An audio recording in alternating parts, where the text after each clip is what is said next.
Hello students, आज हम class 12 NCERT maths के चैप्टर मैट्रिक्स की एक्सरसाइज 3.4 के क्वेश्चन नंबर 15 to 18 सॉल्व करेंगे। देखिए, हम इससे पहले वीडियो में सॉल्व कर रहे थे, हमें इन्वर्स फाइंड आउट करना था। तो इससे पहले की जो दो वीडियो थी उसमें इन्वर्स फाइंड आउट करके आपको बताया था। हमें एलिमेंट्री ट्रांसफॉर्मेशन की हेल्प से इन्वर्स फाइंड आउट करना है मैट्रिक्स का। जो इससे पहले की वीडियो थी उसमें हमारे पास 2x2 के मैट्रिक्स थे। यहाँ पर हमारे पास क्वेश्चन नंबर 15 से 17 तक 3x3 के मैट्रिक्स दिए हुए हैं। तीन मैट्रिक्स हैं जिसका मुझे इन्वर्स फाइंड आउट करना है। तो थोड़ी सी दिक्कत आ जाती है जब हम 3x3 के मैट्रिक्स को बेटा सॉल्व करते हैं, क्योंकि ज़्यादा एलिमेंट हो जाते हैं। अब ज़्यादा एलिमेंट हैं तो उसको आइडेंटिकल मैट्रिक्स में कन्वर्ट करने में थोड़ी प्रॉब्लम आती है। उसके लिए मैं आपको छोटा सा और बहुत आसान सा एक मेथड बताऊंगा जिसका आप यूज़ करें और ध्यान रखें, तो कभी भी 3x3 के मैट्रिक्स का इन्वर्स फाइंड आउट करने में आपको कोई प्रॉब्लम नहीं आएगी। देखते हैं, देखिए ध्यान से देखेंगे। अगर मेरे पास मान लीजिए कोई 3x3 का मैट्रिक्स रहा होगा और मुझे क्या करना होता है कि हमारे पास जो ये ए की फॉर्म में लिखा हुआ मैट्रिक्स है, अगर मैं इसको, हमारे पास देखिए क्वेश्चन नंबर 15 दिया है कि 2 - 3 3 2 2 3 3 - 2 2, इसको ए इक्वल आई की फॉर्म में अगर मैं लिख दूं तो मेरे पास ए आई और ए की फॉर्म में आ गया। मुझे क्या करना है कि ये जो मैट्रिक्स ए है इसको आई की फॉर्म में कन्वर्ट करना है। मतलब जो मैट्रिक्स यहां बना हुआ है वो यहां आ जाए। मतलब ये 1, ये 0, ये 0, ये 0, ये 1, ये 0, ये 0 0 और ये 1, डायगोनल में 1, बाकी सब एलिमेंट 0। अगर ये इस फॉर्म में मैं कन्वर्ट कर देता हूं तो यहां जो मैट्रिक्स आएगा वो इन्वर्स मैट्रिक्स होगा। इतना क्लियर है। अब तो इसी को इन्वर्स मैट्रिक्स में बदलने के लिए मुझे इसको जो यूनिट मैट्रिक्स में बदलना है उसका एक सिंपल सा रूल है, आप ध्यान रखेंगे। क्योंकि देखिए वैसे तो क्या है कि मुझे इसको 1 बनाना है, इसको 0, इसको 1 है, ये 1 है, तो मैं पहले किस एलिमेंट को चेंज करूं, किसको 1 बनाऊं, किसको 0 बनाऊं। मेरे पास यहाँ 9 एलिमेंट है। हो सकता है आपने पहले इसको 1 बनाया फिर आप इसको 0 बनाने लगे, या इसको 1 बनाए तो इसको 0 बनाने लगे, तो वहां थोड़ी सी क्या हो जाएगी, आपको बहुत ज़्यादा दिक्कत हो जाएगी। तो क्या करेंगे, एक सिंपल सा तरीका बताता हूं, उसको आप ध्यान से देखेंगे। देखिए हमारे पास फर्स्ट एलिमेंट है तो सबसे पहले आप इस फर्स्ट एलिमेंट को ही सॉल्व करेंगे। तो हमारा स्टेप नंबर 1 ये फर्स्ट एलिमेंट रहेगा। स्टेप नंबर 2 पर हमारा जो एलिमेंट आएगा, जब मैं इसको 1 बना चुका हूँ पहले एलिमेंट को, तो अब मुझे कौन से एलिमेंट को सॉल्व करना है ये ध्यान रखेंगे। कौन से एलिमेंट को सॉल्व करना है, जो इसके ठीक नीचे एलिमेंट लिखा हुआ होगा इसको सॉल्व करेंगे यार। ये मेथड आपके पास रो वाइज के लिए है। अगर कॉलम वाइज के लिए सॉल्व करेंगे तो वो इस तरीके से फॉर्म में आ जाएगा। तो मैं रो वाइज के लिए बता रहा हूं। तो हमारे पास क्या हुआ कि सबसे पहले फर्स्ट एलिमेंट को हमने 1 में कन्वर्ट किया, फिर सेकंड एलिमेंट 0 हो जाएगा, फिर जो थर्ड एलिमेंट है ये 0 हो जाएगा। तो हमारे पास फिर नंबर आएगा थर्ड एलिमेंट का। तो देखिए सबसे पहले जो फर्स्ट कॉलम था इसी के एलिमेंट को 1 बनाएंगे, फिर सेकंड एलिमेंट को इसके 0 बनाएंगे और इसी के थर्ड एलिमेंट को फिर हम 0 बनाएंगे। पहले इसी कॉलम को सॉल्व करेंगे, कहीं और पर नहीं जाएंगे, ध्यान रखेंगे। इसके बाद हमारे पास आता है सेकंड कॉलम। सेकंड कॉलम में हमारे पास 1 कहाँ होता है, इस पोजीशन पे। तो हम सबसे पहले उसको सॉल्व करेंगे। तो पॉइंट नंबर 4 हमारा ये रहेगा। ये पॉइंट नंबर 4 हो गया।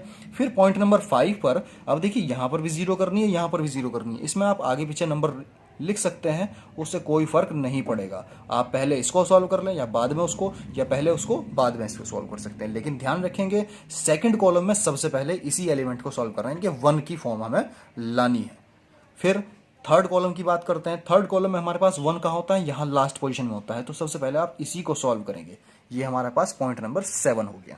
7 के बाद हमारे पास पॉइंट नंबर 8 आता है ये, और पॉइंट नंबर 9 आता है ये। इसमें भी आप आगे पीछे कर सकते हैं। 0 में आप आगे पीछे करें कोई फर्क नहीं पड़ेगा, लेकिन 1 किसी भी कॉलम में सबसे पहले 1 ही बदला जाएगा, उसके बाद 0 आएंगी उसकी किसी भी कॉलम में। अगर आप ये सिंपल सा फॉर्मूला ध्यान रखें तो 3x3 के मैट्रिक्स को सॉल्व करने में आपको कहीं पर भी कोई भी दिक्कत नहीं आएगी, ऐसा मेरा मानना है। देखते हैं सॉल्व करके। देखिए क्वेश्चन नंबर 15 दिया हुआ था जिसको मैंने a इक्वल आई की फॉर्म में लिखा है। अब मैं आपके सामने इसको सॉल्व करता हूँ।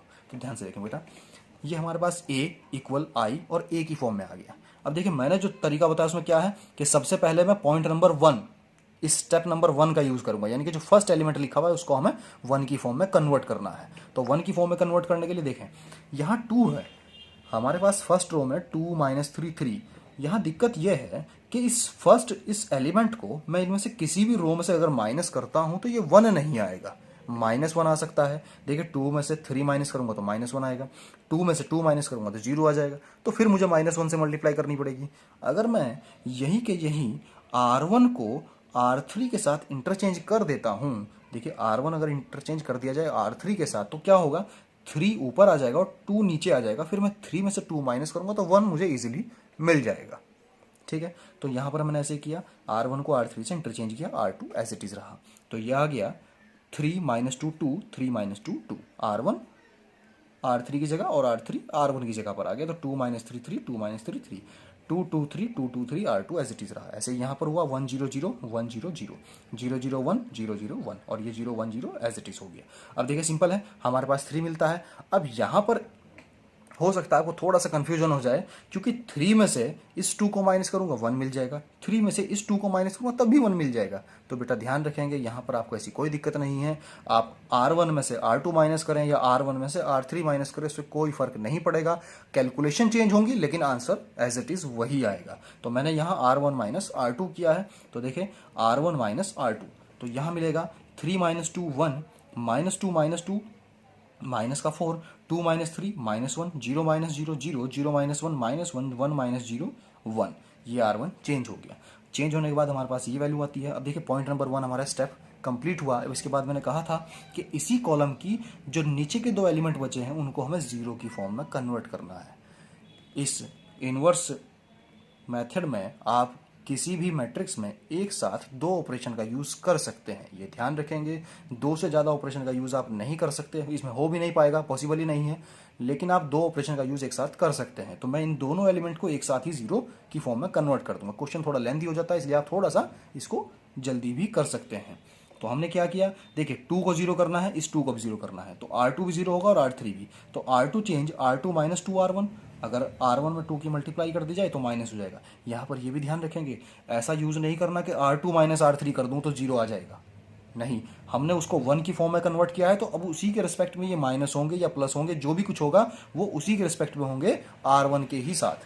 तो हमने क्या किया, R2 - 2 R1 और R3 - 2 R1, R3 भी हमने घटाया 2 की मल्टीप्लाई करके R1 में, और R2 भी ऐसे ही माइनस कर दिया। तो हमारे पास जो एलिमेंट आएगा, देखिए 2 - 2, तो ये जीरो हो जाएगा, 2 - 2 ये भी जीरो हो जाएगा। तो ये हमारे पास कुछ इस टाइप से आएगा,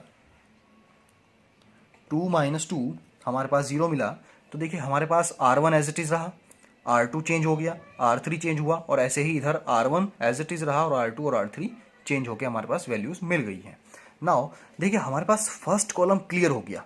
फर्स्ट कॉलम में देखिए 1 0 0 बन चुका है। अब मैंने क्या कहा कि जो सेकंड कॉलम आएगा, सेकंड कॉलम में जो 1 होगा सबसे पहले उसको चेंज करेंगे। तो वो कहाँ है हमारा, फोर्थ पोजीशन पे, यहाँ, यानी कि यहाँ पर ये सेंटर पॉइंट हमारा मिल गया। तो मुझे 10 को हमें 10 को 1 की फॉर्म में कन्वर्ट करना है। तो कन्वर्ट करने के लिए देख सकते हैं क्या करते हैं।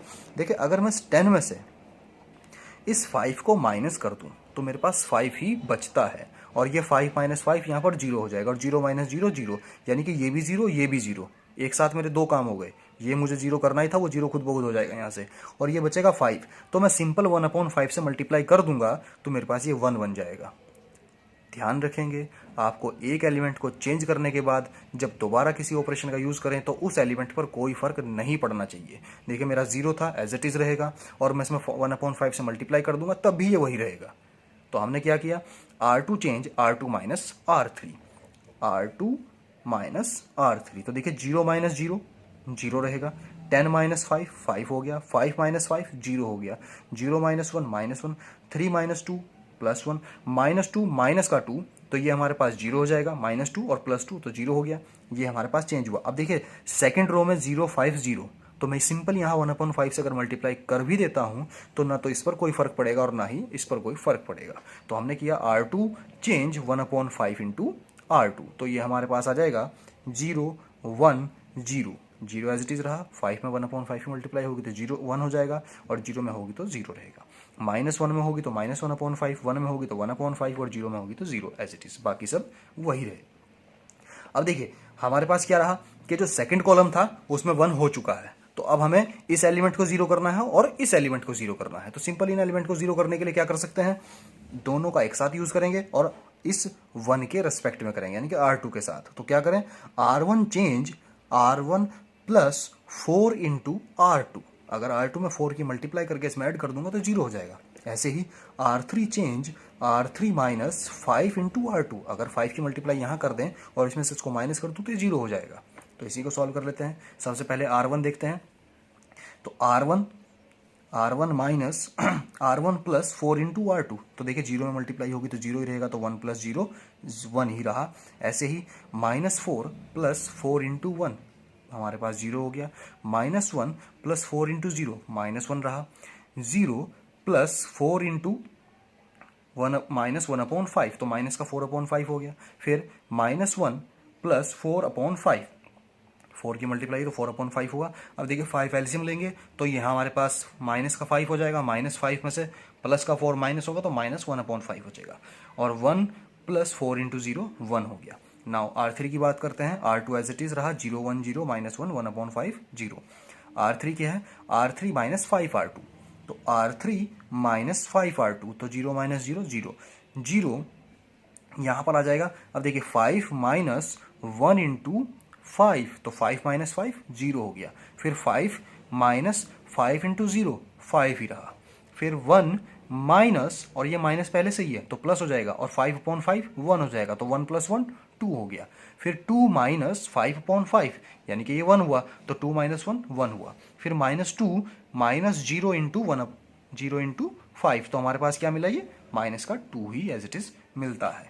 फिर आगे सॉल्व करते हैं। अब देखिए हमारे पास जो सेकंड कॉलम था वो भी क्लियर हो गया, कंप्लीट हो चुका है। अब बारी आती है थर्ड कॉलम की।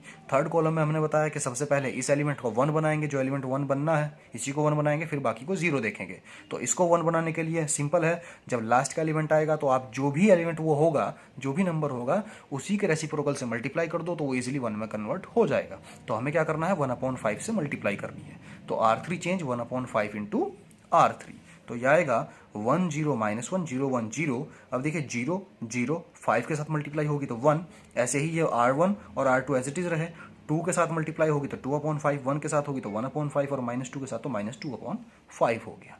अब देखिए ये थर्ड कॉलम में हमारे पास ये एलिमेंट भी 1 हो गया। अब मुझे इन दोनों एलिमेंट को 0 की फॉर्म में कन्वर्ट करना है। ये देखिए ये 0 पहले से ही है, तो अब ये बचता है ये R1 की वैल्यू, ये 0 हो जाए तो क्या है, सिंपल, अगर मैं R1 को R3 में ऐड कर दूंगा तो ये 0 हो जाएगा। तो R1 प्लस R3, तो ये मिलेगा। देखिए 1 प्लस 0 1 रहेगा, 0 प्लस 0 0 रहेगा, -1 प्लस 1 0 हो गया। देखिए किसी एलिमेंट पर कोई फर्क नहीं पड़ा एक बार ऑपरेशन यूज करने के बाद। नाउ -4/5 प्लस 2/5, तो हमारे पास -2/5 बचेगा। -1/5 प्लस 1/5 0 हो गया। 1 माइनस का 2/5, तो 5 एलसीएम लूंगा तो 5 माइनस 2 3/5। और देखिए इधर ही मेरे पास एक यूनिट मैट्रिक्स बन गया। आई की वैल्यू आ गई 1 0 0 0 1 0 0 0 1, तो इधर ये क्या होगा, मेरे पास ए इनवर्स की वैल्यू रही होगी। तो आंसर आया ए इनवर्स इक्वल -2/5 -1/5 2/5 0 1/5 1/5 3/5 0 2/5। ये मेरा आंसर आ गया। नाउ क्वेश्चन नंबर 16 देखते हैं। क्वेश्चन नंबर 16 में हमारे पास जो मैट्रिक्स गिवन है वो 3/3 का ही है, 1 3 -2 -3 0 -5 2 5 0, जिसको मैंने ए इक्वल आई ए की फॉर्म में लिखा है। तो ये आ जाएगा। अब देखिए यहाँ पर जो फर्स्ट एलिमेंट है वो ऑलरेडी 1 गिवन है, तो इसका मतलब अब मुझे नेक्स्ट स्टेप की ओर चलना है। वो क्या है, इन दोनों एलिमेंट को 0 बदलना है, 0 में बदलना है। तो क्या आ जाएगा, देखिए R2 ऐड कर दें, R2 plus 3 into R1, R1 में 3 की मल्टीप्लाई करो और R2 में ऐड कर दें तो 0 हो जाएगा। ऐसे ही R3 को जोड़ दें, सॉरी R3 को माइनस कर दें 1 में R1 में 2 की मल्टीप्लाई करके, तो R3 माइनस 2R1 और R2 प्लस 3R1, तो ये आ जाएंगे। देखिए 1 3 minus 2 1 0 0, R1 as it is रहा। अब R2 की बारी आती है, तो -3 प्लस 3 0, फिर हमारे पास 0 प्लस 3 इंटू 3 9 हो गया। -5 प्लस माइनस का 2 इंटू 3, तो माइनस का 6 और -5 -11 हो गया। 0 प्लस 3 इंटू 1 3 हो गया। 1 प्लस 3 इंटू 0 1 रहा। 0 प्लस 3 इंटू 0 0 रहा। अब R3 की बारी करें, R3 माइनस 2 इंटू R1, तो देखिए 2 माइनस 2 0 हो गया। 5 माइनस 6 -1 हुआ। 0 माइनस, और ये पहले से ही माइनस है तो प्लस का 4 हो जाएगा, प्लस का 4 आ गया। फिर ऐसे 0 -2 आ गया। 0 माइनस 0 0, और 1 माइनस 0 1 ही रहेगा। नाउ नेक्स्ट चलते हैं। देखिए फर्स्ट कॉलम मेरा कंप्लीट हुआ, यहाँ पर एलिमेंट 1 0 0 हो गए। अब सेकंड कॉलम में मुझे करना है इस एलिमेंट को 1 के फॉर्म में बदलना है। तो इसको 1 की फॉर्म में बदलने के लिए मैं, देखिए अगर मैं यहाँ पर R3 में 8 की मल्टीप्लाई करके उसको R2 में ऐड कर दें तो ये 1 बदल जाएगा, क्योंकि ये 8 -8 हो जाएगा, तो 9 -8 प्लस का 1 ही बचता है। तो हम करेंगे R2 change R2 plus 8 into R3। तो ये आएगा R1 एज इट इज रहेगा, R2 0 प्लस 8 इंटू 0, 0 रहा, 9 प्लस माइनस का 1 इंटू 8, तो 9 माइनस 8 1 हो गया, माइनस 11 और प्लस का 32, 4 इंटू 8 32, तो माइनस 11 प्लस का 32 हमारे पास 21 बचेगा, और 3 माइनस 8 इंटू 2 यानी कि 16, और 3 माइनस 16 हमारे पास माइनस का 13 बचता है।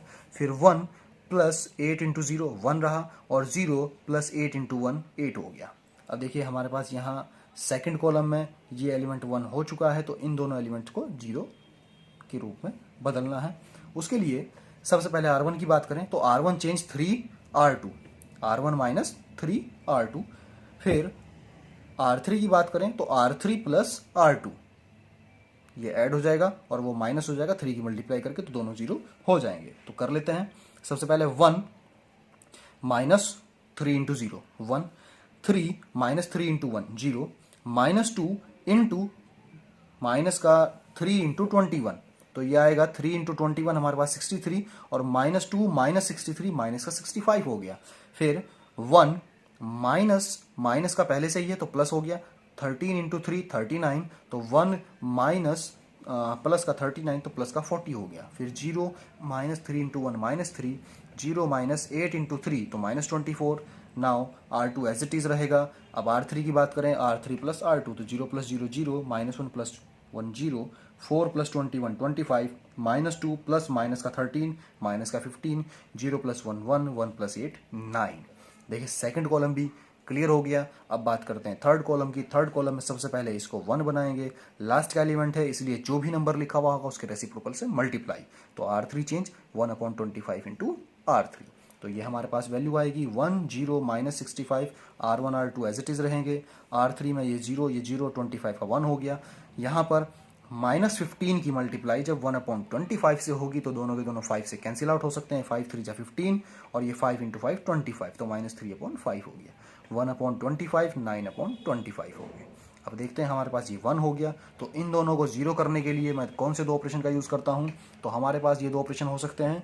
देखिए सबसे पहले मैं R1 की बात अगर करूं तो R1 प्लस कर दें 65 की मल्टीप्लाई करके R3 में, तो R1 प्लस 65 इंटू R3, तो ये हमारे पास 0 हो जाएगा। ऐसे ही अगर R2 की बात करें तो हम R2 change R2 minus 21 into R3, अगर R3 में 21 की मल्टीप्लाई करके उसे R2 में से माइनस कर देंगे तो ये भी 0 हो जाएगा। तो ये हमने दो ऑपरेशंस का यूज़ किया है, वो ये है R1 प्लस 65 R3 और R2 माइनस 21 R3, और मेरे पास ये यूनिट मैट्रिक्स फॉर्म में कन्वर्ट हो चुका है। तो कन्वर्ट होने के बाद इधर भी मेरे पास जो वैल्यू आई है वो ये रही, तो यही मेरा क्या हुआ, एक इनवर्स मैट्रिक्स हुआ। 1 माइनस 2/5 माइनस 3/5 माइनस 2/5 4/25 1/25 माइनस 3/5 11/25 और 9/25, ये हमारा इनवर्स निकला। नाउ क्वेश्चन नंबर 17 की बात करते हैं। क्वेश्चन नंबर 17 में दिया हुआ है हमें a इक्वल वैल्यू है 2 0 -1 5 1 0 0 1 3, इसको भी मैंने a इक्वल आई ए की फॉर्म में लिखा। अब सॉल्व कर लेते हैं। अब देखिए सबसे पहले यहाँ पर वही है 2 और यहाँ पर 5 और यहाँ पर 0, तो एक एलिमेंट तो 0 ठीक है, लेकिन ये 2 और 5 आ गया। अगर मैं 2 में यहाँ 2 की मल्टीप्लाई करके 5 में से माइनस भी करता हूँ तो माइनस का 1 आ जाएगा। तो क्या कर लेते हैं, इसको इंटरचेंज कर दें, R2 इंटरचेंज R1, तो R2 इंटरचेंज R1 हो जाएगा। तो ये क्या आएगा 5 1 0 5 1 0 2 0 -1 2 0 -1, ऐसे इधर 0 1 0 0 1 0 1 0 0 1 0 0, R3 एज इट इज रही। अब यहाँ पर देखिए R1 माइनस कर दें 2 इंटू R2 करके, तो मेरे पास 1 हो जाएगा। तो R1 change R1 minus 2 into R2, तो 5 माइनस 4 1 हो गया, 1 माइनस 0 1 0 माइनस का 2, तो ये क्या हो जाएगा प्लस का 2, तो 0 plus 2 2 0 minus 2 1 minus 0 0 minus 0 as it is है। यहाँ पर देखें हमारे पास 1 हो गया, ये 0 पहले से ही है, सिर्फ इसको 0 करना है, तो R2 चेंज हो जाएगा R2 माइनस 2 इंटू R1 की 2 की मल्टीप्लाई करके हम माइनस कर देंगे तो हमारे पास 0 बन जाएगा। तो ये हमारे पास वैल्यू आएगी, R1 एज इट इज रहेगा, R2 की वैल्यू 0 हो गई, ये -2 -5, ये 5 -2 0, और R3 एज इट इज रहा। अब देखिए फर्स्ट कॉलम मेरा क्लियर हो चुका है। सेकंड कॉलम में मुझे यहाँ पर 1 कन्वर्ट करना है, तो 1 कन्वर्ट करने के लिए क्या कर सकते हैं, अब देखिए यहाँ पर -2 है, यहाँ पर 1 है, ऊपर R1 में भी 1 है। अगर मैं इसको कहीं पर भी 2 की मल्टीप्लाई करके जोड़ देता हूँ तो ये 0 बन जाएगा। तो मैं क्या कर सकता हूँ, सिंपल इंटरचेंज कर दें। आप R2 को R3 के साथ इंटरचेंज कर सकते हैं, R1 के साथ नहीं कर सकते हैं। R1 के साथ करने से क्या होगा, वो जो मैंने 1 वहाँ चेंज किया था वो बदल जाएगा, वो 0 की फॉर्म में बदल जाएगा। और मैंने कहा था जो एलिमेंट आप एक बार बदल चुके हैं वो चेंज नहीं होना चाहिए। तो मैं R2 को R3 के साथ ही चेंज कर सकता हूँ क्योंकि दोनों 0 हैं। ये 0 वहाँ जाए, वो 0 यहाँ है, इससे कोई फर्क नहीं पड़ेगा क्वेश्चन पे। तो R2 इंटरचेंज हुआ R3 के साथ, तो 0 - 2 - 5, 0 - 2 - 5, 0 1 3, 0 1 3 यहाँ आ गया। ऐसे ही ये दोनों चेंज हो गए। अब देखें ये 1 हो चुका है, सिंपल 1 हो गया। अब क्या करें, इसको 0 और इसको 0, तो इसमें हम 2 की मल्टीप्लाई करेंगे, ऐड कर देंगे, 0 हो जाएगा। 2 की मल्टीप्लाई करेंगे, 2 की मल्टीप्लाई करेंगे, सॉरी ये तो 1 - 1 हो जाएगा, 0 आ जाएगा। तो R1 change R1 - R2, R1 - R2, और R3 + 2 × R2। तो हमारे पास वैल्यू आएगी R1 - R2, 1 - 0 1, 1 - 1 0, 2 - 3 - 1, -2 - 0 -2, 1 - 0 1, 0 - 1 -1। ऐसे ही R2 एज इट इज़ रहा। अब R3 की बात करें तो R3 + 2 × R2, तो 0 + 0 0, -2 + 2 0, -5 + 6, तो ये हमारे पास +1, 5 + 2 × 0 5, -2 + 0 -2, और 0 + 2 2 हो गया। अब देखिए ये हमारे पास ये एलिमेंट भी, ये सेकंड कॉलम पूरा का पूरा हमारे पास क्या हो गया है, तैयार हो गया है। अब थर्ड कॉलम की बात करें तो थर्ड कॉलम में ये 1 ऑलरेडी है, तो हमें इन दोनों एलिमेंट को 0 करना है। तो R1 चेंज करेंगे R1 + R3, R1 को R3 में ऐड कर दूं, और R2 चेंज करूंगा R2 - 3 R3। इसमें 3 की मल्टीप्लाई करेंगे और उसे माइनस कर देंगे R2 में से, तो ये हमारे पास क्या हो जाएगा, 0 बन जाएगा। तो ये आएगा, देखिए 1 0 -1, क्योंकि अगर मैं इसको ऐड करता हूँ R3 में तो 1 + 0 1 रहेगा, 0 + 0 0 रहेगा, -1 + 1 0 हो गया। फिर R2 की बात करें, R2 क्या करना है कि R2 - 3 × R3, तो R2 - 3 × R3, 0 - 0 0, 1 - 0 1, और 3 - 3 0 हो गया। ऐसे ही इधर की बात करेंगे R1 + R3, तो -2 + 5 प्लस का 3, 1 + माइनस का 2 -1, -1 + 2 प्लस का 1।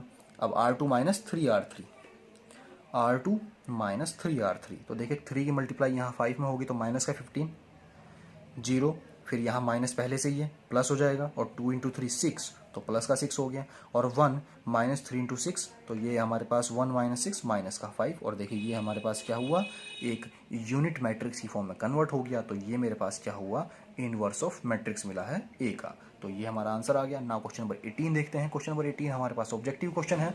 उसने कहा आव्यूह ए और बी एक दूसरे के व्युत्क्रम होंगे यदि और केवल यदि।